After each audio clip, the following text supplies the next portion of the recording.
Let's talk about jobs and wages in Rhode Island. A new minimum wage has just gone into effect, $9 an hour. And Mark Murphy, the editor of the Providence Business News, joins us this noon hour to talk about that and about a job training program underway at one of the state's public colleges. Both items are in this week's edition of the newspaper. Your reporter talked with employees at nonprofits about the new minimum wage. How does that affect them? Well, based on the people we talked with, actually not a whole lot. I mean, you know, economic theory says as you increase the minimum wage, it makes it more difficult to hire at the entry level.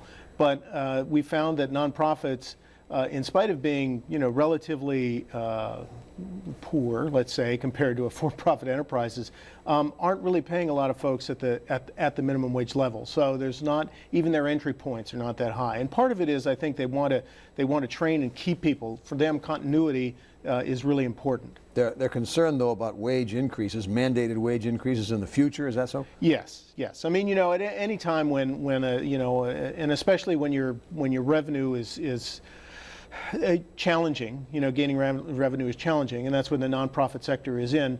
You're worried about mandates that are going to increase your costs. Another article in the paper this week deals with a program underway many years now at the Community College of Rhode Island.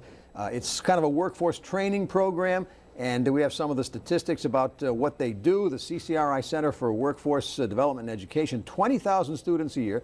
1,500 specifically in workforce development. Of those, 600 have contracted training with the employers, going to the employers to find out, I guess, what skills are needed, and then they get educated in those very skills. Right. One key sector is healthcare. You know, there are a lot of folks, you know, that want to advance in their careers, and now, you know, the RN, being an RN is not quite enough, so you need some more coursework to get to your bachelor's degree. And so actually it's kind of interesting. It dovetails into what President Obama has been talking about recently, which is increasing the amount of community college usage in the country. So it's already been going on here, certainly for 30 some odd years. And for those interested in this kind of training, the article also indicates that a program for a veterinary assistant, I think that kind of program will start in March. More about all of it in today's Providence Business News. And Mark Murphy, thank you for joining us. Thank you, Frank.